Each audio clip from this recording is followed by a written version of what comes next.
Before we start, make sure to like and subscribe to the channel and leave a comment with where you're from and what time you're watching. That way, YouTube will keep showing you stories just like this one. Now, let's begin. I'm an organ donor coordinator at Metropolitan General Hospital in Phoenix, Arizona. Or at least I was, until I submitted my resignation 3 weeks ago. You can call me Sarah Martinez if you want, though most people in the transplant department just called me the coordinator during my 8 years there. I've facilitated hundreds of organ recoveries, heart transplants, kidney donations, and every kind of life-saving procedure you can imagine. I've sat with families during their darkest hours, helped them make impossible decisions, and witnessed miracles that would make you believe in something greater than ourselves. But what I'm about to tell you about is the one case that made me question everything I thought I knew about death, life, and the boundaries between them, and ultimately led me to leave the profession entirely. Metropolitan General is a Level 1 trauma center serving the entire Phoenix metropolitan area. It's a massive facility built in the early 2000s with a dedicated organ procurement unit that handles transplant cases from across the Southwest. During my time there, I worked primarily with families who had lost loved ones in tragic circumstances, helping them navigate the complex process of organ donation during the most devastating moments of their lives. It's emotionally demanding work, but it's also incredibly meaningful. Every successful donation can save up to 8 lives and improve the lives of dozens more through tissue donation. The night I'm about to tell you about was October 3rd, 2023. It was a Tuesday, which typically meant a lighter caseload than weekends when trauma cases spike due to accidents and violence. I had been on call since 6 p.m., and by 11:30 we had processed 2 routine cases: a motorcycle accident victim whose family had agreed to kidney donation, and an elderly woman who had suffered a massive stroke and whose corneas would help restore sight to 2 recipients. Standard cases with families who, despite their grief, found comfort in knowing their loved ones would help others live. I was updating paperwork in my office when my pager buzzed at 11:57 p.m. The message was from Dr. Jennifer Walsh, our head of emergency medicine, who I had worked with on countless cases over the years. The page simply read, "Urgent consult needed, possible multi-organ donor, family requesting immediate meeting." I made my way down to the emergency department where Dr. Walsh was waiting with the expression I had rarely seen in our years of collaboration. She looked troubled, almost hesitant, which was completely unlike her usual direct and confident demeanor. "Sarah, we need to talk before you meet with the family," she said, pulling me aside to a quiet corner of the waiting area. "This case is unusual. The patient is a 34-year-old woman named Rebecca Chen. She was brought in about 2 hours ago after collapsing at home. No trauma, no obvious cause, just sudden cardiac arrest. Her husband found her unresponsive in their kitchen around 9:30 tonight." "What makes this strange?" I asked, though I could sense from Dr. Walsh's tone that whatever she was about to tell me would be significant. "She's been declared brain dead, but her presentation doesn't match anything we typically see. Her brain scans show complete absence of activity, her reflexes are gone, and she meets every clinical criterion for brain death. But physically, she looks like she could wake up at any moment. Her color is perfect, her skin is warm, her hair still looks like she just styled it. I've never seen a brain-dead patient who appeared so vital. That was unusual, but not unprecedented. Modern life support systems can maintain the appearance of life even after brain death has occurred. The family is insisting on organ donation," Dr. Walsh continued, "but they're also making some very specific and strange requests about the process. They want to be present during the entire recovery procedure, which is almost never allowed. They're asking questions about timing that suggest they know more about our protocols than most medical professionals. and they've specifically requested that you handle the case personally. I had never met the Chen family before, so their request for me specifically was puzzling. How would they even know who I was? Families are typically assigned to whichever coordinator is on duty, not given a choice in the matter. Did they say why they wanted me specifically? Dr. Walsh shook her head. When I asked, the husband just said they had heard I was the most experienced coordinator, and that this case required someone with extensive knowledge of the process. He seemed to know details about organ recovery procedures that even some of our medical residents don't know. I walked with Dr. Walsh toward the family consultation room where the Chens were waiting. As we approached, I could hear voices inside, but the conversation stopped abruptly when Dr. Walsh knocked on the door. We entered to find 3 people waiting for us. David Chen, Rebecca's husband, appeared to be in his late 30s with dark hair and an intense gaze that seemed to take in every detail of the room. Sitting beside him was an older woman who introduced herself as Margaret Chen, Rebecca's mother-in-law, and a younger man who was introduced as Thomas, Rebecca's brother. What struck me immediately was how composed they all appeared. I had sat with hundreds of families during the worst moments of their lives, and grief manifests in predictable ways. There's usually tears, disbelief, anger, desperate questions about whether the doctors are certain, pleading for more time or second opinions.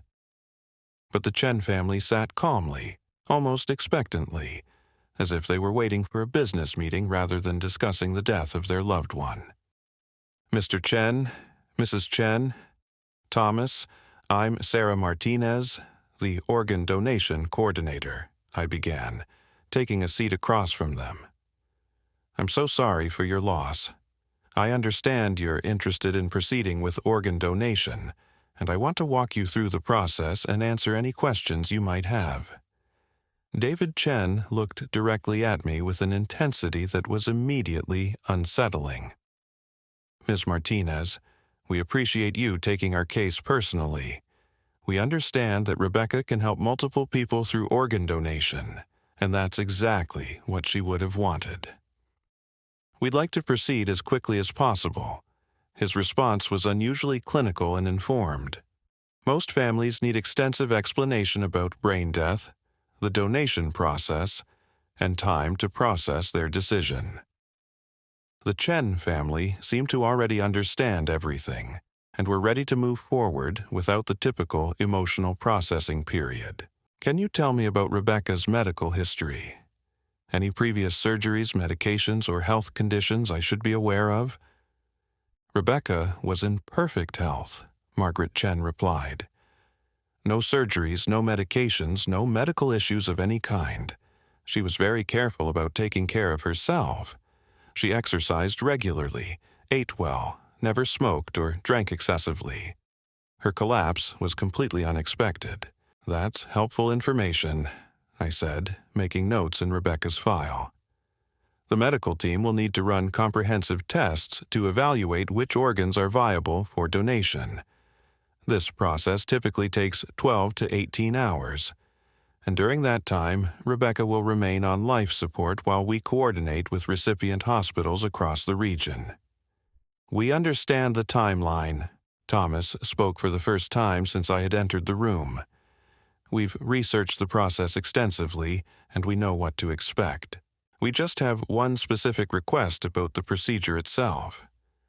I waited for Thomas to continue, sensing that whatever request they were about to make would be significant. In my 8 years as a coordinator, families occasionally made unusual requests, but something about the way Thomas phrased his statement suggested this would be different from the typical requests for religious ceremonies or specific timing considerations. We want to be present in the operating room during the entire recovery procedure, David said matter-of-factly. We understand this is unusual, but it's extremely important to our family that we witness the process firsthand. We want to see exactly how Rebecca's organs are recovered and prepared for transplant. I felt a chill run down my spine. In all my years coordinating organ donations, I had never had a family make such a request. Operating rooms during organ recovery procedures are sterile environments with strict protocols. Family members are never allowed to observe surgical procedures, both for infection control reasons and because the process can be emotionally traumatic even for medical professionals. Mr. Chen, I understand you want to be close to Rebecca during this process, but I'm afraid that's not something we can accommodate. The operating room must remain sterile, and the recovery procedure can be quite intensive. We have a family waiting room where you can stay during the surgery, and I'll provide regular updates on our progress.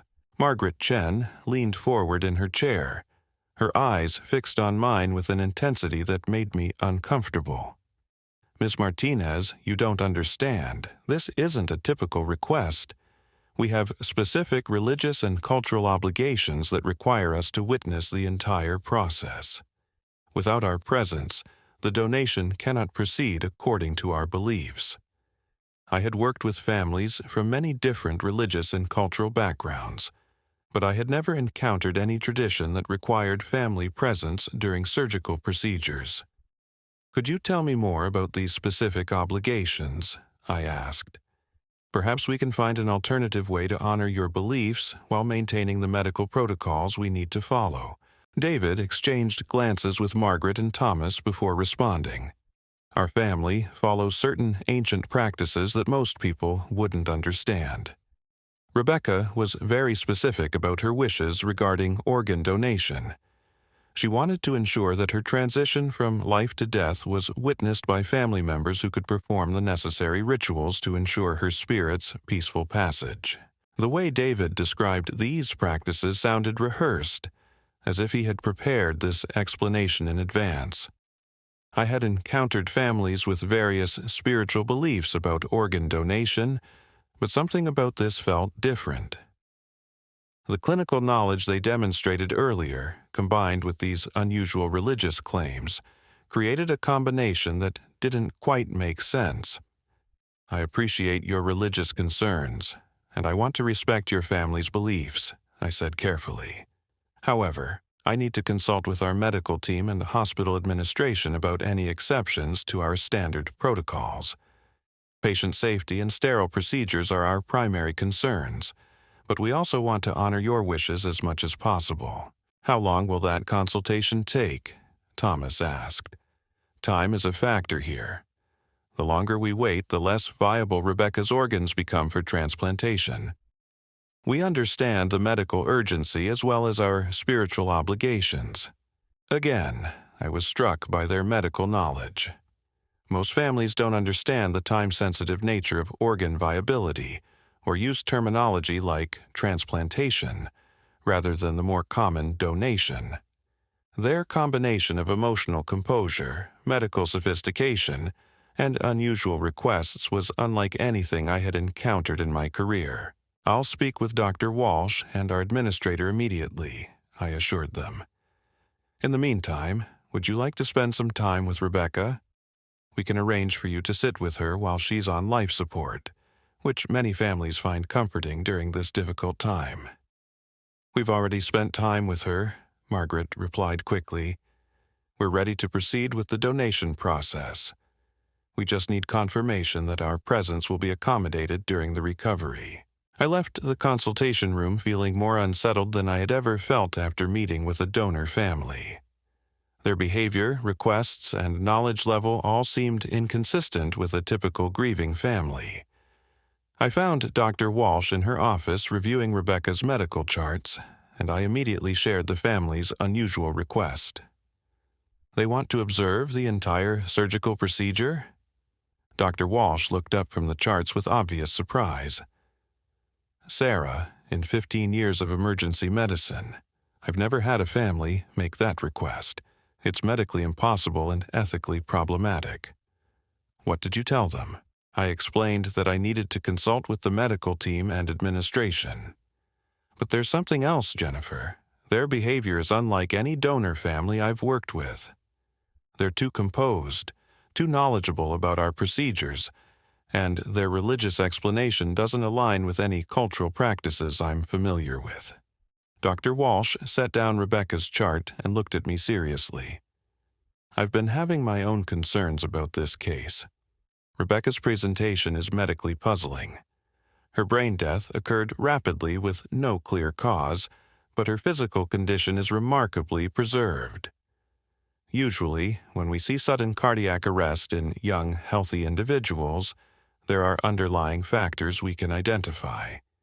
With Rebecca, all our tests are coming back normal except for the complete absence of brain activity. "What are you thinking?"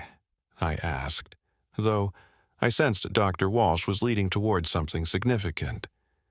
"I think we need to be very careful with this case.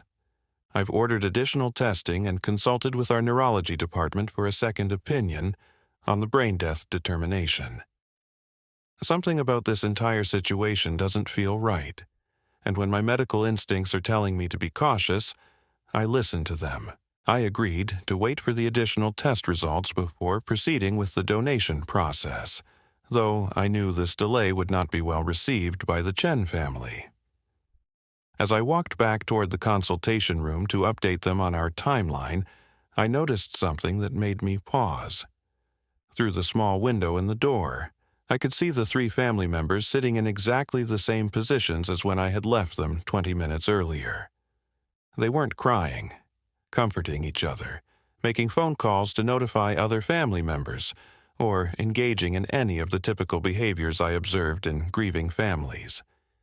Instead, they were sitting silently, staring straight ahead, as if they were waiting for something specific to happen. When I knocked and entered the room, all 3 of them immediately turned to look at me with the same intense, expectant expression. "Mr. Chen, I have an update on your request," I began, but David interrupted me before I could continue. "The additional testing will show the same results," he said with complete certainty. "Rebecca is brain dead, her organs are viable, and time is becoming critical. We need to proceed with the recovery within the next few hours if we want to maximize the number of lives her donation can save." I stared at David in shock. I had not mentioned anything about additional testing, yet he seemed to know exactly what Dr. Walsh had ordered and why we were delaying the procedure. How could he possibly know about our internal medical consultations? "Chen, how did you know we were running additional tests?" I asked, my voice betraying the unease I was feeling. I hadn't mentioned anything about our medical consultations or Dr. Walsh's decision to order further evaluation. David's expression didn't change, but I noticed Margaret and Thomas exchange a quick glance. "It's obvious that's what you would do in this situation," David replied smoothly. "Any experienced medical team would want to be thorough with a case like Rebecca's. We understand standard protocols." His answer was plausible, but something about his tone suggested he knew more than he was letting on. I decided to test his knowledge further. "Mr. Chen, since you seem familiar with our protocols, can you tell me what specific organs you're hoping to donate? Most families need extensive explanation about which organs can be recovered and how the allocation system works."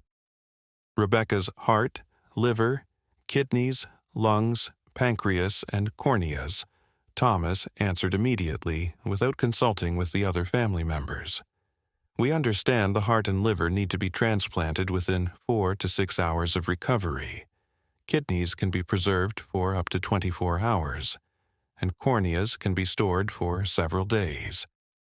We also know that tissue donation, including bone, skin, and tendons, can help additional recipients." I felt my blood run cold. Thomas had just recited information that most medical students would need to look up. This level of detailed knowledge about organ preservation times and transplant procedures was far beyond what any ordinary family would know, even after researching organ donation online. "That's very comprehensive knowledge," I said carefully. "Most families aren't familiar with those specific time frames. Have you been through the donation process before with another family member?" "No," Margaret replied firmly. "This is our first experience with organ donation. We simply believe in being well informed about important decisions. I excused myself from the room, claiming I needed to check on the additional test results. Instead, I went directly to Dr. Walsh's office, where I found her reviewing Rebecca's latest scans with Dr. Michael Torres, our head of neurology. "Jennifer, we need to talk about the Chen family," I said urgently. "They have knowledge about our procedures and protocols that goes far beyond normal family understanding. They knew we were running additional tests before I told them, and they can recite organ preservation times and transplant timelines like medical textbooks." Dr. Walsh looked up from the computer screen where Rebecca's brain scans were displayed. "Sarah, we need to talk about Rebecca herself. Dr. Torres has some concerning findings about her condition." Dr. Torres turned to face me, his expression serious. "Ms. Martinez, I've been practicing neurology for 18 years, and I've never seen a case quite like this. Rebecca meets all clinical criteria for brain death. Her EEG shows no electrical activity, her reflexes are absent, and she has no response to painful stimuli, but there are inconsistencies that are medically troubling." "What kind of inconsistencies?" I asked, though I was already dreading the answer. "Her body temperature is maintaining itself without external warming devices, which shouldn't be possible with complete brain death. Her blood pressure and heart rate are stable without requiring significant medication support. Most concerning, her cellular oxygen consumption is at levels we typically see in healthy, conscious patients rather than brain-dead individuals." Dr. Walsh pulled up Rebecca's chart on her computer. "We've run every test we can think of. Toxicology screens, metabolic panels, infectious disease markers, autoimmune indicators. Everything comes back normal. It's as if someone simply turned off her consciousness while leaving all other biological functions perfectly intact. That's medically impossible, isn't it?" I asked, though I suspected I already knew the answer. "According to everything we understand about brain death and human physiology, yes, it should be impossible," Dr. Torres confirmed. "Brain death affects the entire autonomic nervous system. We shouldn't see this level of physiological stability without extensive medical intervention." Dr. Walsh closed Rebecca's chart and looked directly at me. "Combined with your concerns about the family's unusual knowledge and behavior, I think we need to consider the possibility that something is very wrong with this entire situation. I'm going to contact hospital security and recommend we delay the donation process until we can investigate further." As if on cue, my pager buzzed with an urgent message. I looked down to see a text from the hospital's main desk. "The Chen family is requesting immediate meeting with coordinator. They say delay is unacceptable and they need to speak with you now." I showed the message to Dr. Walsh and Dr. Torres. "They know we're having concerns about the case," Dr. Walsh said grimly. "The timing of this request is too coincidental." "I'll go talk to them," I said, though every instinct was telling me to avoid that conversation. "But we need to understand what's really happening here before we can decide how to proceed." "Sarah, I want security nearby when you meet with them," Dr. Walsh insisted. "Something about this entire case feels deliberately orchestrated, and I don't want you handling it alone." I walked back toward the family consultation room, accompanied by Officer James Mitchell from hospital security, who positioned himself discreetly in the hallway nearby. Through the door window, I could see the Chen family sitting in exactly the same positions as before, but now they appeared to be having an animated conversation that stopped the moment I approached the door. When I entered the room, David immediately stood up and fixed me with that same intense stare I had noticed earlier. "Ms. Martinez, we understand there have been delays in the donation process. We need you to know that time is absolutely critical now. Rebecca's organs must be recovered within the next 2 hours, or the opportunity to save multiple lives will be lost. Mr. Chen, I appreciate your concern about timing, but we need to complete our medical evaluation before we can proceed," Dr. Walsh and our neurology team are being thorough to ensure we follow proper protocols. Margaret Chen stood up and walked toward me, stopping uncomfortably close. Ms. Martinez, you don't understand the full situation. Rebecca's death wasn't random. She knew this was going to happen, and she made very specific arrangements for her organ donation. Those arrangements include precise timing that cannot be altered. What do you mean she knew this was going to happen? I asked, taking a step backward to create more distance between us. Thomas joined his mother. And now I was facing all three family members who had positioned themselves between me and the door. Rebecca had been experiencing symptoms for several weeks, he said. She consulted with specialists who told her that her condition was terminal and that she had very little time left. She spent her final weeks making detailed plans for her organ donation, including specific requirements about timing and procedures. This was the first mention of any prior illness or medical consultation. If Rebecca had been seeing specialists for a terminal condition, there should be medical records, referrals, and documentation in her chart. Yet all the tests Dr. Walsh had run showed a perfectly healthy woman with no signs of disease or medical issues. What specialists did Rebecca see? I asked. We'll need to contact them for her medical records and coordinate with them about her treatment history. The three family members exchanged looks that lasted several seconds longer than seemed natural. They weren't private physicians, David finally answered.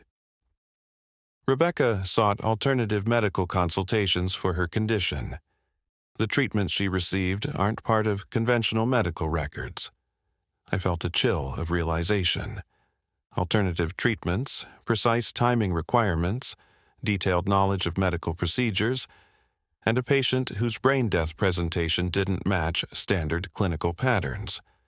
The pieces were forming a picture that I didn't want to acknowledge. Mr. Chen, I need to ask you directly. What exactly was Rebecca's condition and what kind of alternative treatments was she receiving? David smiled for the first time since I had met him, but it wasn't a warm or reassuring smile. It was the kind of smile that made me wish Officer Mitchell was inside the room rather than stationed in the hallway. Ms. Martinez, Rebecca participated in an experimental program designed to optimize organ donation outcomes. The treatments she received were specifically intended to preserve organ viability while allowing for controlled termination of brain function. She volunteered for this program because she wanted to ensure her death could save as many lives as possible. I stared at David in horror as the implications of what he was saying became clear. He was describing some kind of medical procedure designed to deliberately cause brain death while maintaining organ function. Such a procedure would be completely illegal, ethically abhorrent, and medically impossible using any legitimate treatment methods. That's not possible, I said, my voice barely above a whisper. There's no legitimate medical program that would deliberately cause brain death for organ donation purposes. What you're describing would be murder. Margaret moved even closer, and I could feel my heart racing as I realized how trapped I was in the small consultation room. Miss Martinez, you're thinking about this incorrectly. Rebecca made an informed decision to participate in a program that would allow her death to have maximum benefit for others. She wasn't murdered. She was a willing participant in an advanced medical procedure. I need to leave this room immediately, I said, moving toward the door. But Thomas stepped sideways, blocking my path. We are not finished with our conversation, he said calmly. You need to understand that Rebecca's donation must proceed exactly as planned. The timing cannot be altered, and the recovery procedure must include our presence as witnesses. These aren't requests, Miss Martinez. These are requirements. I realized that I was no longer dealing with a grieving family making unusual requests about their loved one's organ donation. I was facing 3 people who were involved in something illegal and dangerous, and who were now making it clear that I didn't have a choice about cooperating with their demands. I backed against the wall, my hand instinctively reaching for my pager to alert to security. But before I could activate it, David reached out and gently but firmly took my wrist. "You don't want to do that, Miss Martinez." Officer Mitchell is no longer in the hallway. Our colleagues are having a conversation with him about hospital security protocols. I suggest you sit down so we can finish explaining the situation. My blood turned to ice. These people had somehow neutralized hospital security and were now effectively holding me captive in a consultation room. I realized that whatever was happening with Rebecca Chen went far beyond an unusual organ donation case. "What do you want from me?" I asked, trying to keep my voice steady despite the terror I was feeling. "We want you to do your job exactly as you normally would," Margaret replied. "Process Rebecca's organ donation, coordinate with the recipient hospitals, and ensure the recovery procedure happens within the next 90 minutes. The only difference is that we'll be present in the operating room to observe the entire process. And if I refuse?" Thomas walked to the door and turned the lock with a quiet click. "Then we'll find another coordinator who's more willing to cooperate. But we'd prefer to work with you, Ms. Martinez. Your experience and reputation make you the ideal person to handle Rebecca's case without raising additional questions." I understood the threat clearly. They were giving me a choice between cooperating with whatever illegal scheme they were running or being eliminated and replaced with someone who would cooperate. Either way, Rebecca's organ donation was going to proceed according to their timeline and requirements. Over the next hour, I found myself processing Rebecca's organ donation exactly as they demanded. I contacted recipient hospitals, coordinated surgical teams, and arranged for the operating room to be prepared for a multi-organ recovery procedure. Throughout the process, the Chen family remained with me, watching my every move and ensuring I followed their precise timeline. When we finally entered the operating room at 2:30 in the morning, I witnessed something that will haunt me for the rest of my life. As the surgical team began the recovery procedure, Rebecca's body responded in ways that were medically impossible for a brain-dead patient. Her blood pressure spiked during the initial incisions. Her heart rate increased dramatically, and at one point, she appeared to grimace in response to the surgical manipulation. Dr. Walsh, who was assisting with the procedure, caught my eye across the operating table with an expression of absolute horror. We both knew we were witnessing something that challenged every medical principle we understood about brain death and consciousness. The Chen family stood in the observation area, watching intently as Rebecca's organs were systematically removed and prepared for transplant. But their expressions weren't those of grieving family members saying goodbye to their loved one. They were clinical, focused, almost scientific in their attention to the technical details of the procedure. Rebecca's heart was the last organ to be recovered. As the cardiothoracic surgeon prepared to clamp the major vessels, Rebecca's eyes suddenly opened and looked directly at me.